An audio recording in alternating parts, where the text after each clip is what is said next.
Welcome to this training session on OPUS Administration Part 1. I'm just going to take us through the agenda. First, we're going to have a look at an introduction to OPUS administration, then the UI navigation. We'll take a look at networks and app management, links, so specifically network links, and user management with business teams. So today we're going to learn OPUS administration a little differently. Instead of jumping straight into features, we will follow a real life story. So this is our administrator, Pavan. He works for a pharmaceutical company and is responsible for daily administrative activities on OPUS. As we move through his day, you'll see how each administration feature supports smooth and compliant supply chain operations. So we'll look into Pavan's random day as an OPUS administrator. On a typical day, Pavan enables licensed applications for business users, sets up secure digital links with partners, and adds new company users to OPUS. He also onboards internal users with the right access, organizes users into logical business teams, and ensures everything stays compliant and secure. As we follow Pavan's day, you will see how these everyday tasks connect directly to effective and compliant OPUS administration. So, starting with the introduction to administration, which is managing your digital twin. One of the key components of the TraceLink network is the digital twin. And a digital twin is a digital copy of your company, its locations, and all of its possible global identifiers represented on our network. So basically, administration is the management of your digital twin, as well as the modeling of your supply chain network and orchestrations in the digital world.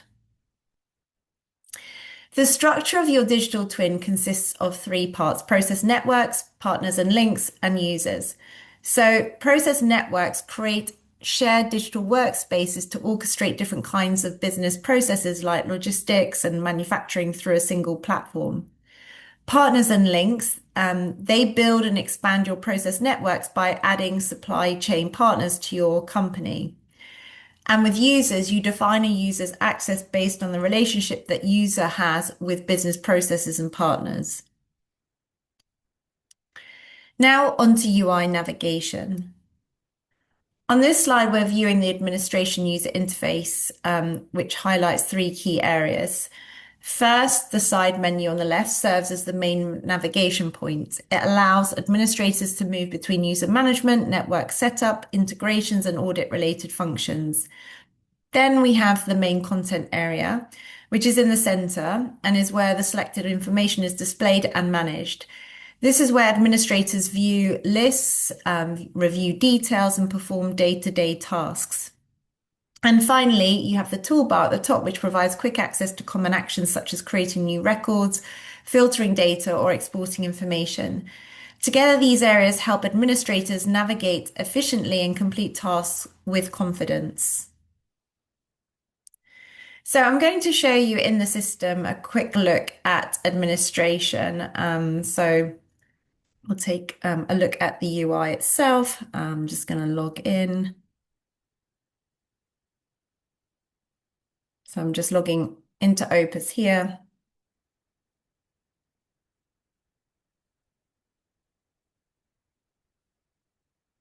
And I've already got an administration tab open. But to navigate to administration, you just go to the main menu with the 9 dots in the left-hand corner and select administration. And from there, you can go to users. So this is expanded already, but just expand users. And we can go to network and apps as well. So from here, network and apps. And then here you can select links. So these are the areas that we're going to be looking at in today's session. So just back to the presentation now. We're going to move on to network and apps management. So we're going to go through the difference between application and multi-enterprise applications. So an enterprise application This is a standard enterprise application which is designed to operate within a single corporate environment. It typically serves the internal needs of a business, focusing on specific functionalities that support business processes. A multi-enterprise application. This type of application is designed to operate across multiple corporate environments, enabling companies to exchange information with partners. So it facilitates collaboration and data sharing among different organizations, which is essential in supply chain management. And with a multi-enterprise application, it enables a network through linking to partners. And Mint is an example of a multi-enterprise application. A quick question, why might you want multiple networks for one application? That's because of the business processes you're working on. For example, manufacturing, logistics, commerce, and clinical. The partners and end users who are working on the manufacturing side of the business exchanges are not going to be the same who are working on the logistics side. So process networks allow you to link your manufacturing partners like CMOs to your Mint for manufacturing network, while you link your logistics part providers like 3PLs to your Mint for logistics network.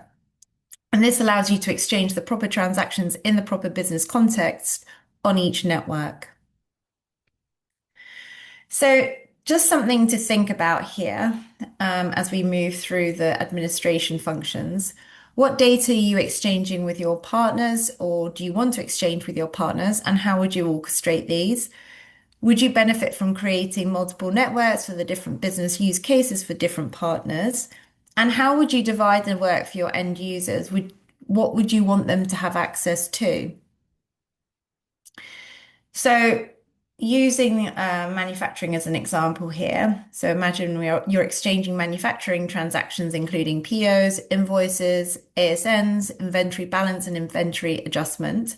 So you create a process network called Manufacturing Information Network and apply the Mint solution. You link all your CMOs. In this case, we're using Mint as an example, but the process of creating a process network applies to other multi-network solutions as well. But Mint is only the example we're using for this course. You want certain groups to have visibility and or the ability to create the transactions. So you add users from various teams. It really depends on how your company is set up, but maybe you add procurement, planning, shipping, receiving, and so on. And we'll use this example throughout the presentation. So we'll now take a look at what process networks look like in the system. So coming back into Opus, this time we're going to, still in administration, I'm going to navigate to network and apps.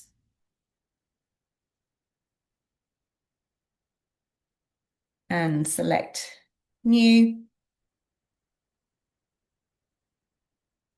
And then select the application. So in this case, we're using Multi-Enterprise Information Network Tower, which is in my drop-down menu, and we apply a network name. So such as external manufacturing. And optionally, you can apply a description as well. In the solution section, the standard solution switch is yes by default, indicating a standard solution is applied to the network. To apply a configured solution, you just set the standard solution switch to no, and then select the desired solution from the company solution drop-down list. But in this case, we apply standard solution to this network. And just you would then go on to select save there. Then what I'm going to show you now is how to apply a company solution to a network. So a company solution is used when a business needs functionality beyond what the standard solution provides. For example, some companies may need to pause invoices for manual review before sending them to their ERP, which is not supported by the standard automated flow. Each company solution is linked to a single process network, creating a one-to-one relationship. And organizations can create multiple process networks with different solutions, and that gives them flexibility to use either standard or customized behavior. It's important to note that when a process network uses a company solution, it will not automatically receive updates from future standard Mint releases. So let's apply a company solution to a network. Again, in the main menu, you go to network and apps. You select filter. So we're using, just come back here, network and apps. Um, and we go to filter. And again, we've got multi-enterprise information network tower applied. Just select apply there. And then just select the hyperlink for your desired network. So just expand this. We take external manufacturing orchestration, for example, click into it and select edit. And as we can see for this one, we don't have the standard solution applied. We've got this company solution that's been applied here to this network. But you can then switch it back to the standard solution if you wish to. So that's how you create a network and apply a company solution to a network. So coming on to linking now. So at this point, you have your process network. Now it's time to make that link to your partner. And this is what builds and expands that network. So when you create the link, it basically means that TraceLink confirmed the digital address of your partner's digital twin and added it to your digital address book. If the identifiers of your partner are not on the network yet, TraceLink's network operation team verifies the identifiers and adds the partner. The link represents a quasi conduit through which you exchange data. And I say quasi because there isn't an actual conduit. It simply means that TraceLink knows you and knows your partner, so TraceLink can use the linked app to send data back and forth.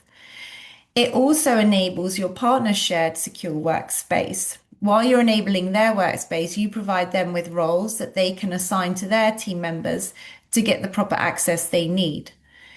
It's important to understand that it's you, as the owner of the application, in this case Mint, who provides the roles for your partner's team's access. And it's best practice to link OPUS multi-network apps on OPUS. And for apps available on TTS and OPUS, it's best to link them via TTS. Apps available only on TTS are obviously linked via TTS only. So I'm going to show you how to link to partners. So now that Pavan has successfully created the network, we're going to look at how to establish those partners links. Again, from the administration menu, this time we're going to links and we just expand links and select network links here. We select add new and we specify the application and network. So again, this is multi-enterprise information network tower, i.e. Mint, and then the network, I'm going to use external manufacturing. And the entity to link to, I'll just take one of our partners here. So our fictitious partner, Garnet. And then option, you can send the notification to email. And this data is being pulled from our partner master data. So it's best practice to select an entity with a global identifier, such as an SGLN or a GLN. And then if we scroll down, you'll go to roles and add the roles here. So select the drop-down menu, and we want all transaction owner admin. And then also, if you want to add additional roles, you select add, and you would go into, let's say, manufacturing customer expanded, and also standard. And we do have a course that goes through user management as well for OPUS and TTS. So just want to select the right roles, and then you would select save here.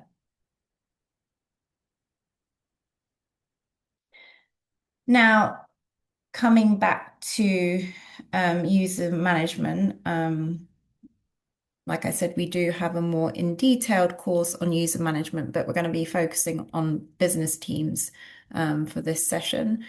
So to populate your shared workspace, you add users to TraceLink and to your process network. In this case, it's your Mint process network. If a team member has not yet been added to TraceLink, you must first add them as a company user. So imagine you've got a new person joining your team, you need to create an account for them. So I'll walk you through how to create their account.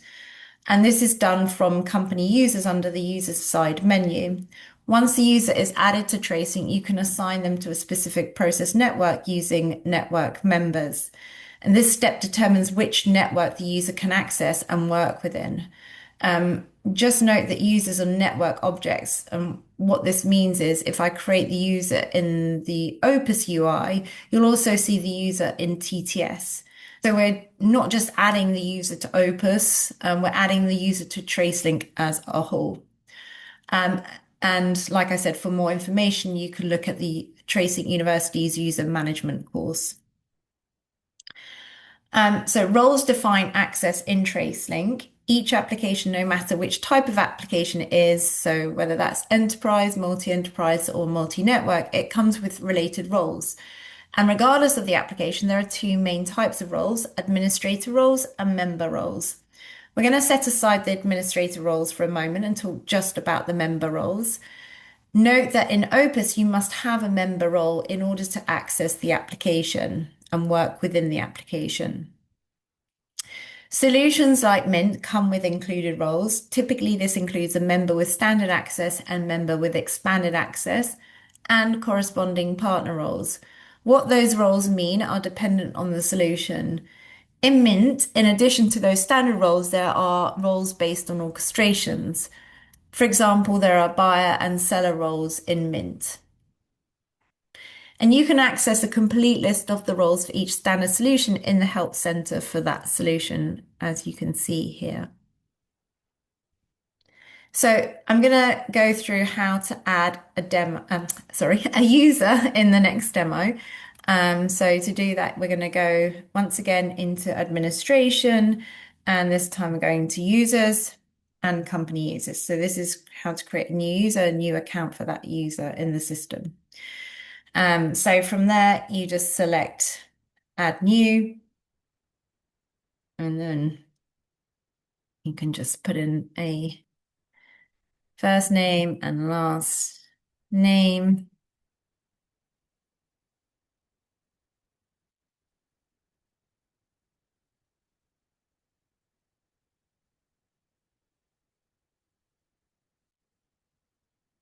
And then be sure to select save. And because I'm not very original with my naming convention, this user already exists. So I'm just going to put a different name in here and change that because as you saw that error suggested, I've already got a user with that exact name in the system. So let's hopefully Mike Smith does not exist. Okay, so no, he doesn't. So that's good news. And so that will now have an account created in the system. So in order now for the user to access solutions and apps, we need to assign them to a network. So I'm going to show you how to do that because it's not enough just to create a user account for them. We now need to assign them to a network. So to do that, we go this time into users and network members. And this, we're going to go into new. The user type is internal and the username is Mike Smith. Our application. So we're using Mint still for our example. And then the network name, we're going to be using external manufacturing. And then select a link if you wish to, Medivonic. And then this is where you select the roles. So we need to select the appropriate role for the user. So for example, owner admin, and then we can then select manufacturing customer expanded. And then to add another one, a new row will appear when you select the add icon and standard access. And then just be sure to select save. And we can see that that has been successfully updated, or the user's been has the correct access now. So now looking at business teams. So in the administration app, business team refers to the structure groups that are created to manage specific business processes within an application. And these teams are essential for organizing users and roles, ensuring that the right people are involved in the right processes. So, suppose your organization operates on a global network that contains information about suppliers from many countries. However, a specific group of users in your company needs to work only with suppliers based in the US. To support this, you create a business team for the US geography. You then assign all US based supplier partner links to this business team and add the relevant users to it. As a result, users who belong to this business team can view and work only with US supplier information. All supplier links and data from other regions remain hidden. This ensures focused access, better data security, and a more streamlined user experience. So let us connect this to Pawan. As an OPUS administrator, one of Pawan's key responsibilities is organizing users into logical business teams. This helps ensure users only see what they need to see and can work efficiently without unnecessary data access to data. So, how to create a business team in Opus?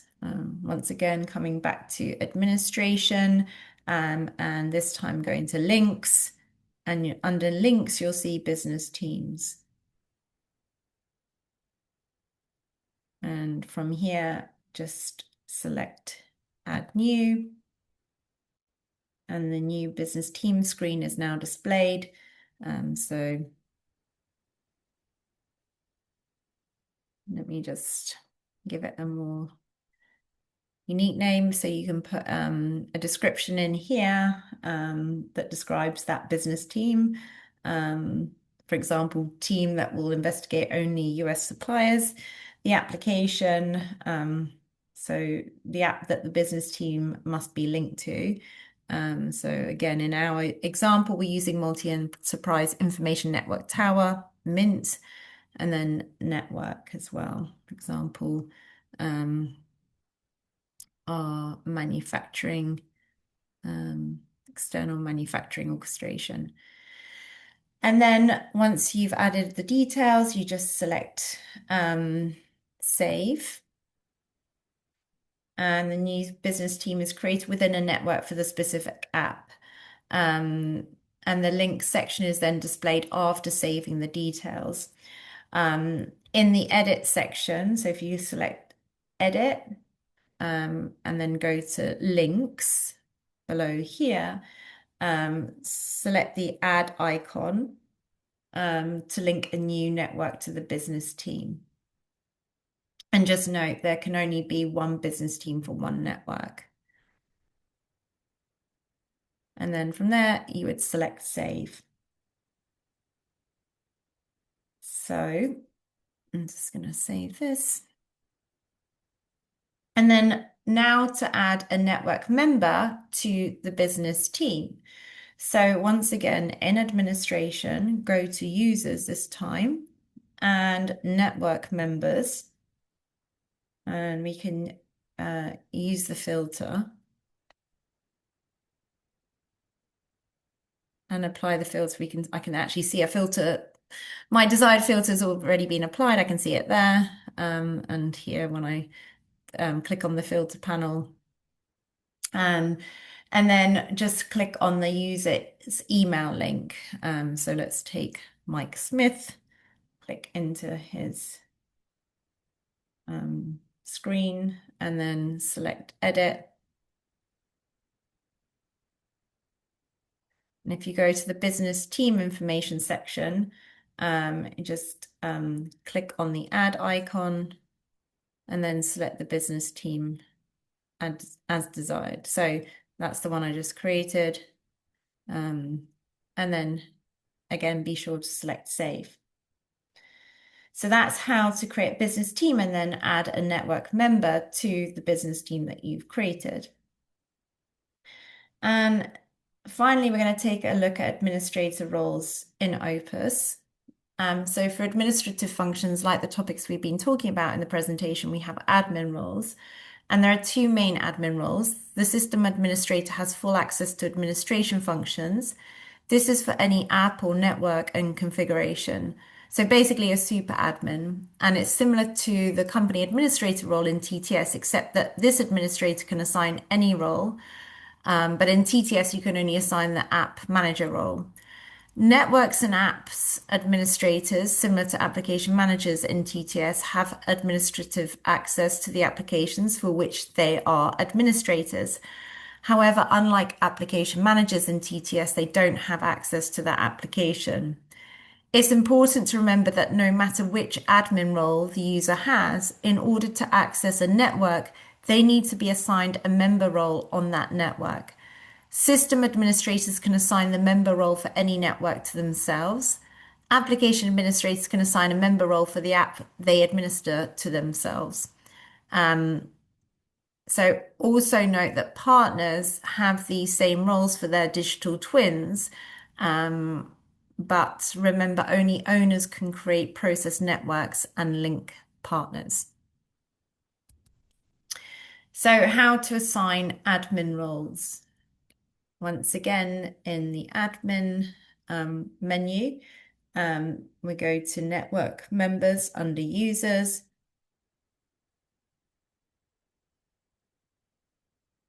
Select add new.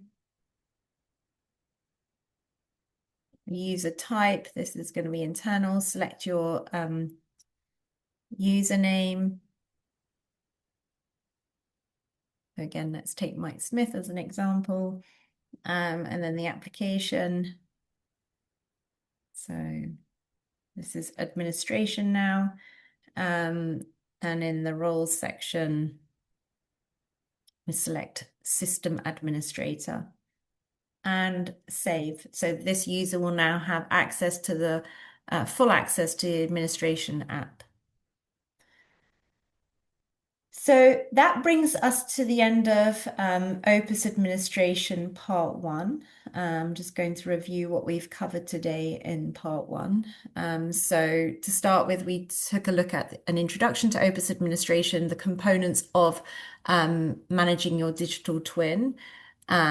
We took a look at the UI navigation, network and apps management, and then how to link partners with network links, and then user management, so how to create a user, and then how to create a business team and assign that user to that business team.